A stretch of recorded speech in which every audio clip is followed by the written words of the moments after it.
Hello everyone, मैं हूं शिता और आप देख रहे हैं स्टडी कॉमर्स।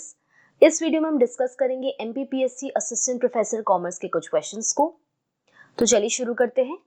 पहला क्वेश्चन है, with the help of functional activities of it can be known what the customers want, how much quantity they want and where and what the customer thinks about the product after it reaches his hand. Options हैं planning, market information, advertising या फिर marketing research. तो देखिए यहाँ पर fourth option correct होगा, marketing research. देखिए research क्या होता है, जब हम किसी सब्जेक्ट के डिफरेंट एस्पेक्ट्स की एक डिटेल्ड स्टडी करते हैं उसको हम रिसर्च कहते हैं। मेनली रिसर्च का पर्पस क्या होता है, इंफॉर्मेशन गैदर करना ताकि हम करेक्ट डिसीजंस ले सकें और जो भी प्रॉब्लम आ रही है उसको रिजॉल्व किया जा सके। अब मार्केटिंग रिसर्च क्या करता है, सिस्टमैटिकली इंफॉर्मेशंस को गैदर करता है, रिकॉर्ड करता है, एनालाइज करता है regarding the issues related to marketing of products and services. Product और सर्विसेज की मार्केटिंग से रिलेटेड जो इश्यूज हैं उसको ये कैटर करता है। यहाँ जो डेटा होता है वो क्वालिटेटिव और क्वांटिटेटिव दोनों तरीके का होता है। When we are talking about marketing, तो यहाँ पर qualitative data भी आपको मिलेगा। Reason behind we are working in relation to consumer behavior. That's why in marketing qualitative and quantitative both data are to be studied. अब जैसे marketing research में क्या किया गया कि डिमांड की फोरकास्टिंग और कस्टमर प्रेफरेंस का सर्वे अगर करें तो उससे हम कस्टमर की क्या नीड है, वांट है, कितना क्वांटिटी उनको चाहिए, ये सब हम पता कर सकते हैं। उनकी प्रेफरेंसेस के बारे में पता कर सकते हैं, जैसे डिस्ट्रीब्यूशन चैनल, उनकी डिस्ट्रीब्यूशन प्रेफरेंस क्या है, कौन से चैनल से वो परचेज करना चाहते हैं। आज के टाइम पे सोशल मीडिया का यूज करते हैं लोग, वहां से प्रोडक्ट्स को बेचा जाता है, खरीदा जाता है। जैसे आप इंस्टाग्राम के स्टोर्स देखते हो, फेसबुक पे स्टोर्स देखते हो, तो ये सब चीजें हमको मार्केटिंग से पता चलती है। प्लस जब एक बार प्रोडक्ट बिक गया तो उसके बाद पोस्ट परचेज क्या थिंकिंग है कंज्यूमर की, क्या उसकी परसेप्शंस हैं, इसको पता करने के लिए फीडबैक लिया जाता है, रिव्यूज कलेक्ट किए जाते हैं ताकि हम जान सके कि कंज्यूमर का सेटिस्फैक्शन क्या है अबाउट दी प्रोडक्ट। बाकी अगर आप ऑप्शंस देखें तो प्लानिंग का मतलब क्या होता है, स्ट्रैटेजीज बनाना, ऑब्जेक्टिव्स बनाना बिजनेस के लिए। दूसरा है आपका मार्केटिंग इंफॉर्मेशन। यहाँ किसकी बात हो रही है कि कौन कौन से फैक्ट्स अवेलेबल हैं रिगार्डिंग द मार्केट। और एडवर्टाइजिंग का बेसिकली फोकस किस बात पे होता है, कम्युनिकेशन पर होता है कि जो प्रोडक्ट है उनकी उसकी इंफॉर्मेशन हम कंज्यूमर तक पहुंचा सकें। इसके लिए टेलीविजन का, प्रिंट मीडिया का, सोशल मीडिया का यूज किया जाता है for communicating the product to the customer. उसको कम्युनिकेट करने के लिए और प्रोडक्ट को प्रमोट करने के लिए एडवर्टाइजिंग का इस्तेमाल किया जाता है। तो फोर्थ ऑप्शन यहाँ पर करेक्ट हो जाएगा इस क्वेश्चन में, मार्केटिंग रिसर्च। नेक्स्ट क्वेश्चन है, global depository receipts GDR are issued against. Options हैं equity shares, debentures, fixed deposit receipts या फिर म्यूचुअल फंड यूनिट्स। तो यहाँ पे देखिए first option is correct, equity shares.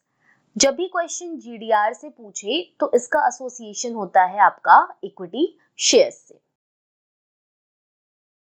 ये जो टर्म है GDR, इसके लिए हमें सबसे पहले जानने की जरूरत है कि डिपॉजिटरी रिसिप्ट्स क्या होती है। डिपॉजिटरी रिसिप्ट्स क्या है, बेसिकली आपकी सिक्योरिटीज है। जब कोई कंपनी सिक्योरिटीज इशू करती है फॉर इंक्रीजिंग इट्स कैपिटल को बढ़ाने के लिए, जब कोई कंपनी सिक्योरिटीज इशू करती है आउटसाइड द होम कंट्री, अपनी होम कंट्री के बाहर, तो उसे हम क्या कहते हैं, डिपॉजिटरी रिसिप्ट्स कहते हैं। बेसिकली डिपॉजिटरी रिसिप्ट्स क्या है, आपकी इक्विटी शेयर्स ही हैं। डिपॉजिटरी रिसिप्ट्स का मतलब यहाँ पे क्या है, इक्विटी शेयर्स की ही बात की जा रही है। तो जो डिपॉजिटरी रिसिप्ट्स है ये आपकी शेयर्स को रिप्रेजेंट करती हैं। डीआर से क्या फायदा होता है कि कंपनीज अपने लिए कैपिटल रेज कर पाती हैं इंटरनेशनल मार्केट में। इन्वेस्टर्स का एक डाइवर्सिफाई बेस बना पाती हैं और इन्वेस्टर्स को भी ये मौका मिलता है कि वो फॉरेन कंपनीज में एक्सेस कर सके। जो आपका डिपॉजिटरी रिसिप्ट है ये 3 तरीके का होता है। एक होता है आपका GDR यानी ग्लोबल डिपॉजिटरी रिसिप्ट्स, एक होता है आपका ADR, ADR का यहाँ मतलब है अमेरिकन डिपॉजिटरी रिसिप्ट्स, और एक है आपका IDR, ये हो गया आपका इंडियन डिपॉजिटरी रिसिप्ट्स। ये लाया गया था IDR इन द ईयर 2006। तो GDRs क्या है? एक फाइनेंशियल इंस्ट्रूमेंट है जो कि इशू किया जाता है ओवरसीज डिपॉजिटरी बैंक में, ताकि हम कैपिटल को रेज कर सके इंटरनेशनली। अब यहाँ एक वर्ड आया डिपॉजिटरी बैंक। तो GDR या बेसिकली डिपॉजिटरी रिसीट किस तरीके से वर्क करता है इसको हम यहाँ एक डायग्राम से देख सकते हैं। अब देखिए, सबसे पहले क्या है, आपकी कंपनी है होम कंट्री में, ये क्या करना चाहती है? शेयर्स इशू करना चाहती है। कहाँ शेयर्स इशू करना चाहती है? तो ये इंटरनेशनल मार्केट में शेयर्स को इशू करना चाहती है। अब ये क्या करेगी कि अपनी ही होम कंट्री में ये कोई कस्टोडियन बैंक ढूंढेगी, होम कंट्री में कस्टोडियन बैंक ढूंढेगी जो उसके शेयर्स को होल्ड करेगा। यानी ये जो शेयर्स थे कंपनी के, ये अब किसको दे रही है? कस्टोडियन बैंक को दे रही है अपनी होम कंट्री में कि हम ये शेयर्स को इशू करना चाहते हैं। मान लीजिए अगर ये ADR है तो अमेरिका में इशू करना चाहती है, तो अमेरिका में इसने कहा कि हम शेयर्स को इशू करना चाहते हैं।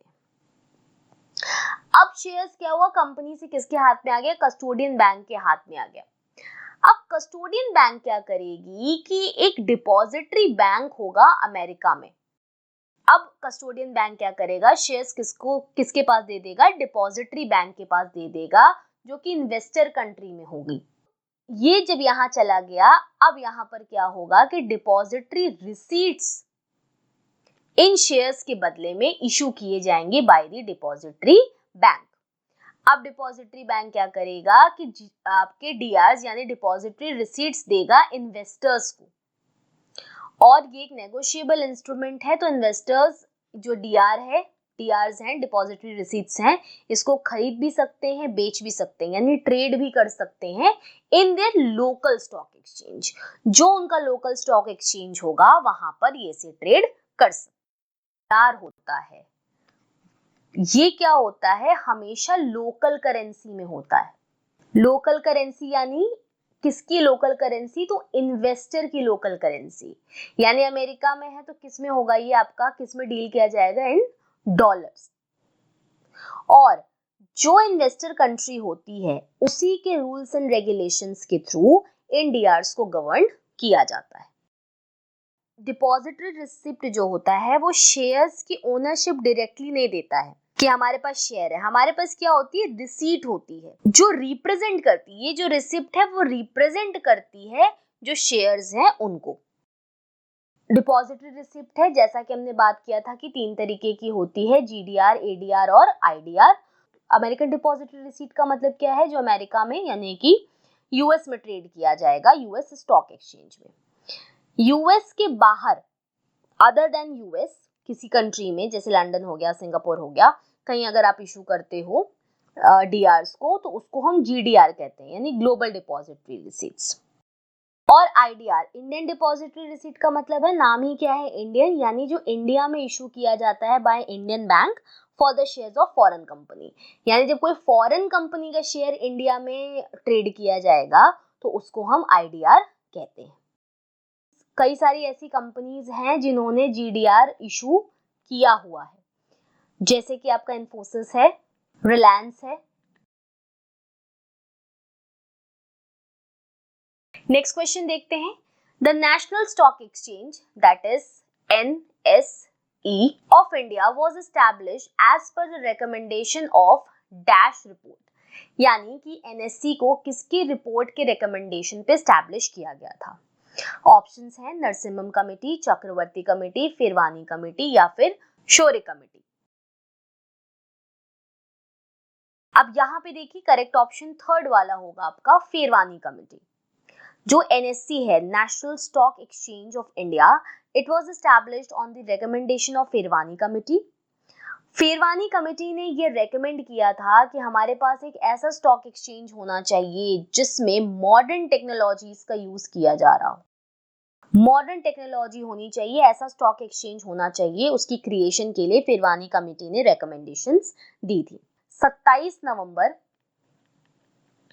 1992, ये डेट याद रखिएगा, 27 नवंबर 1992 में एनएससी को एस्टैब्लिश किया गया था to bring transparency, efficiency and innovation in the Indian capital market. इसका हेडक्वार्टर मुंबई में है।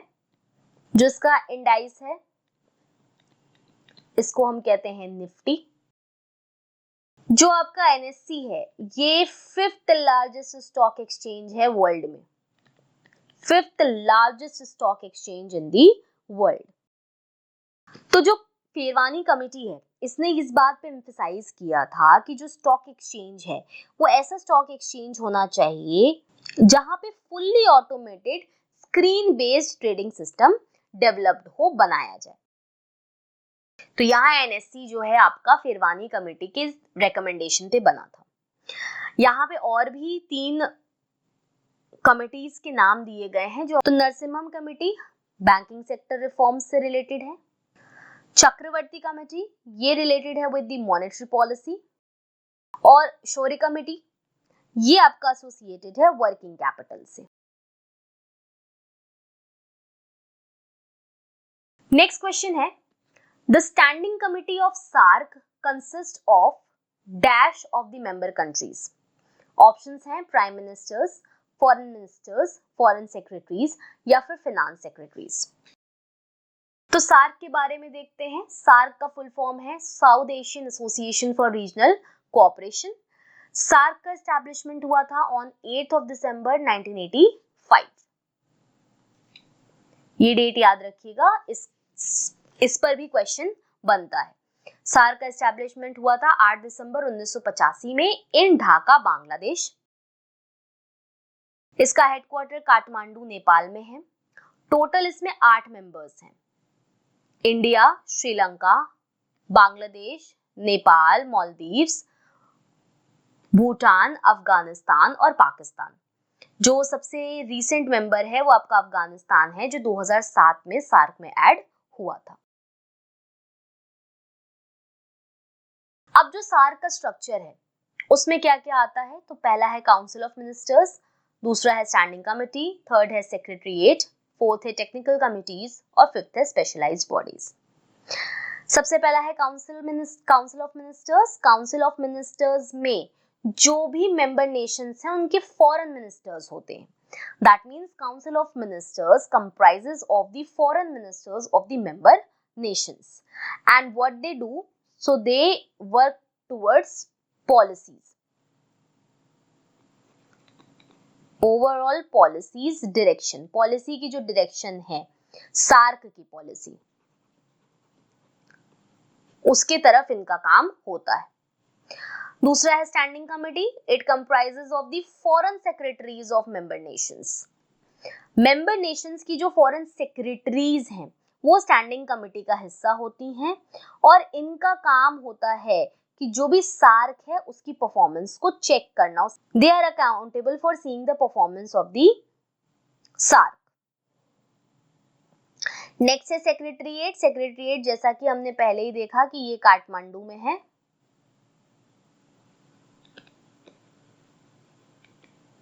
काठमांडू नेपाल में है। इसमें जो इसका जो हेड होता है वो होता है आपका सेक्रेटरी जनरल और इसको काउंसिल ऑफ मिनिस्टर्स जो होते हैं वो अपॉइंट करते हैं। ये क्या करता है, सेक्रेटरीट का ये इंचार्ज होता है for organising and carrying the activities. Next है टेक्निकल कमिटीज। कई टेक्निकल कमिटीज है इकोनॉमिक कोऑपरेशन, एग्रीकल्चर, एनवायरमेंट और हेल्थ के ऊपर। और लास्ट है specialised body. There are various specialised bodies. Disaster management की स्पेशलाइज्ड बॉडी है। तो वापस से अगर हम अपना क्वेश्चन देखें तो क्वेश्चन में हमसे पूछा गया था कि सार्क की स्टैंडिंग कमेटी में कौन लोग होते हैं, तो यहां पर आपका करेक्ट ऑप्शन हो जाएगा C, foreign secretaries. The standing committee of SAARC consist of foreign secretaries of the member countries.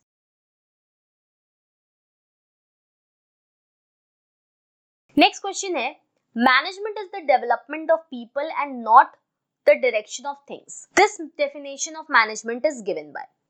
Options हैं John F Mee, F W. Taylor, Lawrence A. Appley, William F. Glueck. यहाँ पे देखिए थर्ड ऑप्शन करेक्ट हो जाएगा, Lawrence A. Apply. ये जो definition है, management is the development of people and not the direction of things, ये दिया है लॉरेंस ए. एप्ली ने. इनका मानना था कि जो मैनेजमेंट है उसका मेन टास्क होता है development of people. So the main task of management क्या है? Development of people rather than controlling the machine, materials and other resources. दूसरा, मैनेजर जो है वो अपने ऑर्गेनाइजेशनल गोल्स को अचीव कर सकता है अगर वो एम्प्लॉयज को गाइड करे, मोटिवेट करे और ट्रेन करे. साथ ही साथ एक इफेक्टिव मैनेजमेंट होने के लिए ये जरूरी है कि एम्प्लॉय की जो स्किल्स हैं, नॉलेज है, परफॉर्मेंस है, एटीट्यूड है, उसको इम्प्रूव किया जाए, उस पर फोकस किया जाए. इसीलिए training and development programs organisations चलाते हैं. नेक्स्ट क्वेश्चन है, business environment is a dash concept as it differs from country to country. Options हैं dynamic, relative, real, either dynamic और रियल. यानी यहाँ पर बिजनेस एनवायरनमेंट की फीचर की बात की जा रही है कि बिजनेस एनवायरनमेंट किस तरीके का कॉन्सेप्ट है जब हम कहते हैं कि ये डिफर करता है फ्रॉम कंट्री टू कंट्री. तो सबसे पहले अगर बात करें बिजनेस एनवायरनमेंट क्या होता है, तो business environment is the sum total of all individuals. It is the sum total of all individuals, institution and other forces that are outside or beyond the control of the business enterprise, and they may affect the performance of the enterprise. यानी business environment का मतलब होता है सभी individuals, forces या institutions, इनका sum total जो enterprise है उसके कंट्रोल के बाहर है, जिसको वो कंट्रोल नहीं कर सकती है, लेकिन उसके बिजनेस पर उसका इम्पैक्ट पड़ता है. अब यहाँ हमसे क्वेश्चन में फीचर पूछा गया है बिजनेस एनवायरनमेंट का. तो देखिए सबसे पहला फीचर यहाँ क्या दिया है? डायनामिक. डायनामिक का मतलब क्या होता है? डायनामिक नेचर का मतलब है कि environment keeps on changing. What here means that environment keeps on changing. Dynamic nature है. जैसे टेक्नोलॉजिकल इंप्रूवमेंट आप देखिए, टेक्नोलॉजिकल एनवायरनमेंट है तो टेक्नोलॉजिकल इंप्रूवमेंट हमेशा होता रहता है, कंज्यूमर की प्रेफरेंस चेंज होती रहती है. तो जो बिजनेस एनवायरनमेंट है ये क्या होता है? डायनेमिक होता है नेचर में. दूसरा टर्म आपको देखिए यहाँ क्या दिया है? रिलेटिव दिया है. रिलेटिव का मतलब है कि जो ये टर्म है बिजनेस एनवायरनमेंट, ये एक रिलेटिव टर्म है. क्यों रिलेटिव टर्म है? क्योंकि ये कंट्री टू कंट्री डिफर करता है. रियल या स्टैटिक इस तरीके का यहाँ पर कोई फीचर की बात नहीं की गई है. और भी फीचर्स हो सकते हैं जैसे टोटलिटी ऑफ एक्सटर्नल फैक्टर्स या एक्सटर्नल फोर्सेस. बिजनेस एनवायरनमेंट में हम जो एक्सटर्नल फोर्सेस है, political, social, legal, economical, cultural, इनको इंक्लूड करते हैं. स्पेसिफिक और जनरल फोर्सेस भी होती हैं. स्पेसिफिक या जनरल फोर्सेस हो सकती हैं. जनरल का मतलब है ऐसे चेंजेस जो सभी बिजनेस पे एक तरीके का इम्पैक्ट डालते हैं, जैसे कि पॉलिटिकल चेंज हो गया. और स्पेसिफिक का मतलब है जब हम किसी स्पेसिफिक एंटरप्राइज की बात करते हैं, उसके कंपटीटर या उसके कस्टमर की बात करते हैं, तो उसको हम स्पेसिफिक कहेंगे. सभी जो बिजनेस एनवायरनमेंट के एलिमेंट्स हैं वो इंटर रिलेटेड होते हैं. अनसर्टेनिटी होती है क्योंकि बिजनेस एनवायरनमेंट में हमेशा चेंज होता रहता है. अब बिजनेसमैन को हमेशा ध्यान रखना पड़ता है कि कब उसको क्या करना है, और ये डिफिकल्ट है कि आप प्रिडिक्ट कर सके कि क्या चेंज फ्यूचर में आ सकता है. इसके अलावा कॉम्प्लेक्स होता है क्योंकि बहुत सारे इंटर रिलेटेड फैक्टर्स हैं जो एक साथ काम कर रहे हैं, तो उनके बारे में पता लगाना और अकॉर्डिंगली एक्ट करना, ये थोड़ा कॉम्प्लेक्स सिचुएशन हो जाता है. तो यहाँ पर हमारा करेक्ट ऑप्शन हो जाएगा आपका सेकंड वाला B, relative. Business environment is a relative concept क्योंकि ये कंट्री टू कंट्री डिफर करता है. तो ये सारे फीचर्स की हमने बात की बिजनेस एनवायरनमेंट के. Totality of external factors, specific और जनरल फोर्सेस, इंटर रिलेटेड होता है, डायनेमिक है, अनसर्टेनिटी है, कॉम्प्लेक्सिटी है और रिलेटिविटी।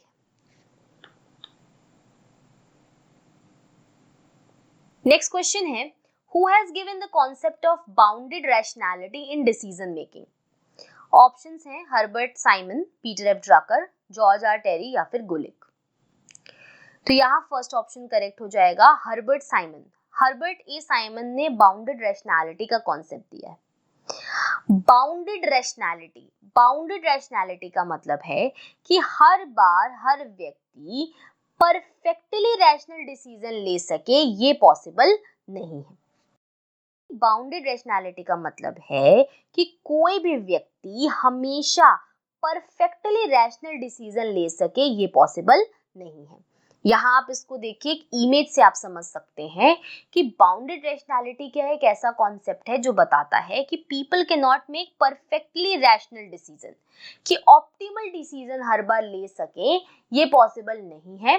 क्योंकि जो हमारी रैशनैलिटी है, रैशनैलिटी मतलब है कि बुद्धि विवेक से सब चीज़ों को समझ बूझकर डिसीजन लेना, ये रैशनैलिटी हमारी लिमिटेड है और कुछ फैक्टर्स के थ्रू बाउंड होती है। क्या लिमिटेशंस हैं? तो किसी भी डिसीजन को लेकर के हमारे पास जो इंफॉर्मेशन है वो क्या होती है? लिमिटेड होती है। समय कम होता है, जल्दी ही हमको डिसीजंस लेने होते हैं। मेंटल एबिलिटी लिमिटेड होती है। जो हमारी मेंटल एबिलिटी है किसी भी सिचुएशन को प्रोसेस करने की, एनालाइज करने की, फिर डिसीजन लेने की उस इंफॉर्मेशन से, वो भी क्या होती है? लिमिटेड होती है। और साथ ही साथ एक फैक्टर आपको कॉम्प्लेक्सिटी ऑफ प्रॉब्लम्स भी बताया है। कई बार डिसीजंस डिले होते हैं या डिसीजंस हम नहीं ले पाते हैं क्योंकि जो ऑप्शंस हैं उनको इवैल्यूएट करना काफी कॉम्प्लेक्स हो जाता है।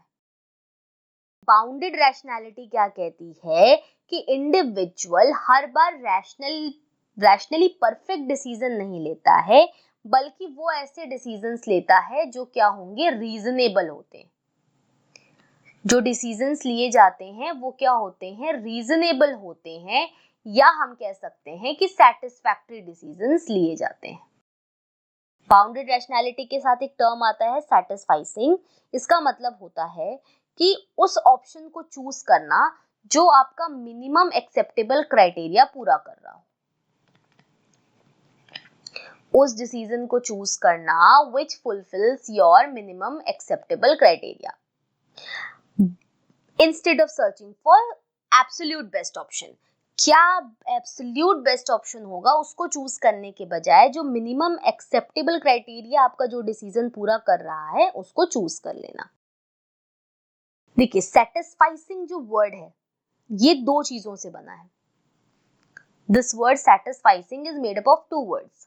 First is satisfy plus suffice, यानी कि कोई एक सबसे अच्छा डिसीजन या विकल्प सोचने के बजाय हम एक ऐसा डिसीजन या ऐसा विकल्प देखते हैं जो हमारी जो मिनिमम रिक्वायरमेंट है उसको पूरा कर रहा हो। इसी चीज को हम सेटिस्फाइसिंग कहते हैं।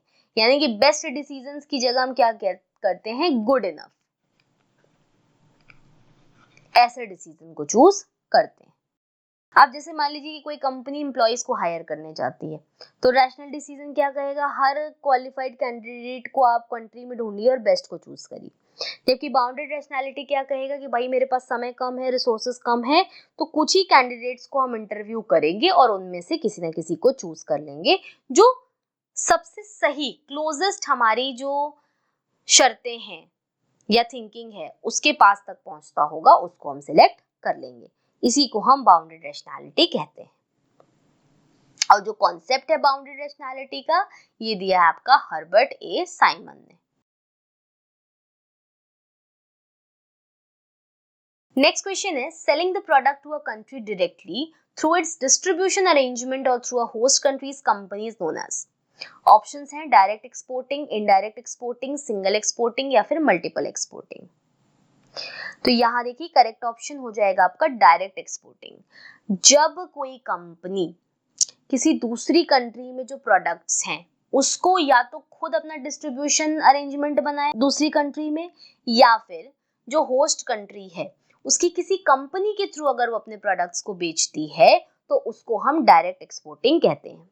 यानी जो डायरेक्ट एक्सपोर्टिंग है उसका दो तरीका है, या तो हम अपना ओन डिस्ट्रीब्यूशन नेटवर्क बनाएं, या फिर जो होस्ट कंट्री है उसमें किसी एजेंट या डिस्ट्रीब्यूटर के थ्रू हम प्रोडक्ट्स को बेचते हैं।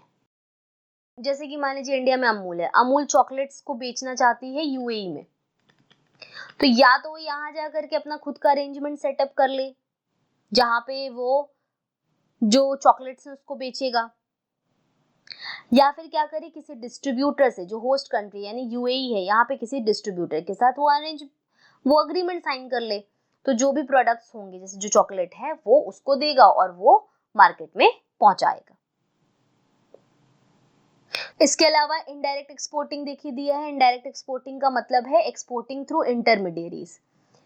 इसमें क्या होगा कि जो कंपनी है वो क्या करेगी, इंडिया में कोई इंटरमीडियरी होगी, कोई कंपनी होगी, उसी को अपने प्रोडक्ट्स को दे देगी, इसके बाद वो होस्ट कंट्री में उसको सेल करता है। यहाँ पे मान लीजिए कंपनी ए है, इसको प्रोडक्ट्स बेचने हैं यूएस में, ये क्या करेगी, यूएस में नहीं कांटेक्ट करेगी बल्कि इंडिया में ही जो कंपनी बी है जो कि एक डिस्ट्रीब्यूटर है उसको प्रोडक्ट्स दे देगी, जो फर्दर यूएस में जाकर उसको बेचेगी। यहाँ पे mode of entry in the international business में सिंगल एक्सपोर्टिंग, मल्टीपल एक्सपोर्टिंग इस तरीके के शब्द नहीं है।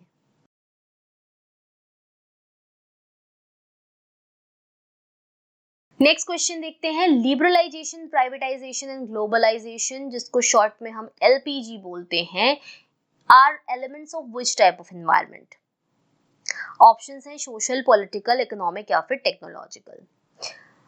तो देखिए जो आपका बिजनेस एनवायरनमेंट होता है वो दो तरीके का होता है। एक होता है आपका इंटरनल, जिसमें आपके बिजनेस की इंटरनल पॉलिसीज वगैरह आती हैं। दूसरा होता है एक्सटर्नल, जो दो तरीके का मेजरली होता है। एक होता है वो आपका माइक्रो होता है और दूसरा आपका होता है मैक्रो। माइक्रो का मतलब है कि इमीडिएट एनवायरनमेंट। माइक्रो का यहाँ मतलब है, माइक्रो एनवायरनमेंट क्या है, इमीडिएट एनवायरनमेंट होता है जिसमें आपके कस्टमर, सप्लायर्स, एम्प्लॉयज ये सारे आते हैं। मैक्रो में क्या आता है आपका, पेस्टल आता है।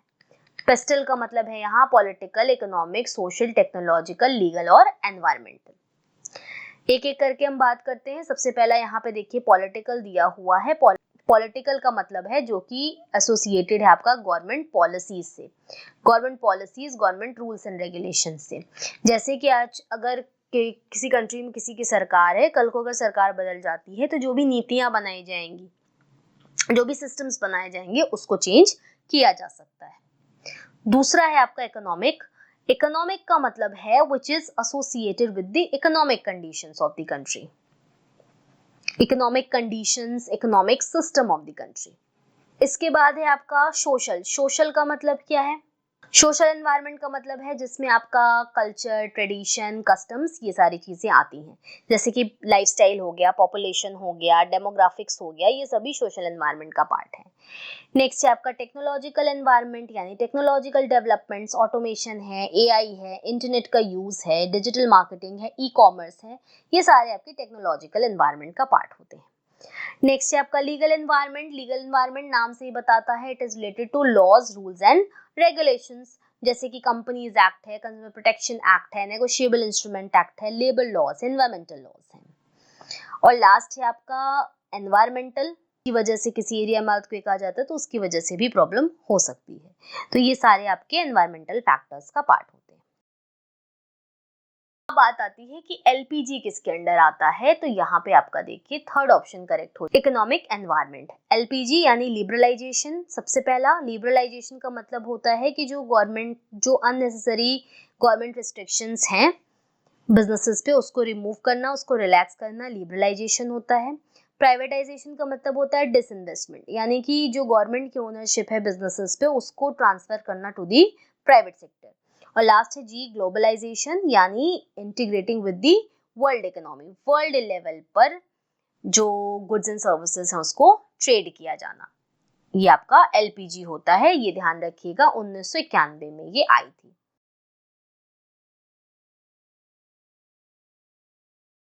नेक्स्ट क्वेश्चन है, Which of the following is an indirect reward given to the employees? Options हैं कमीशन, सिक्योरिटी, परफॉर्मेंस रिलेटेड पे या फिर इंसेंटिव स्कीम्स। यहाँ पर एम्प्लॉयज को दिए जाने वाले रिवॉर्ड की बात की जा रही है। ये रिवॉर्ड आपके दो तरीके से हो सकते हैं, एक हो सकता है आपका डायरेक्ट रिवॉर्ड और दूसरा हो सकता है आपका इनडायरेक्ट रिवॉर्ड। डायरेक्ट रिवॉर्ड को आप एसोसिएट कर सकते हैं मॉनेटरी से, मॉनेटरी इंसेंटिव्स या फिर फाइनेंशियल इंसेंटिव्स, और इनडायरेक्ट का मतलब होता है आपका नॉन मॉनेटरी या नॉन फाइनेंशियल इंसेंटिव्स।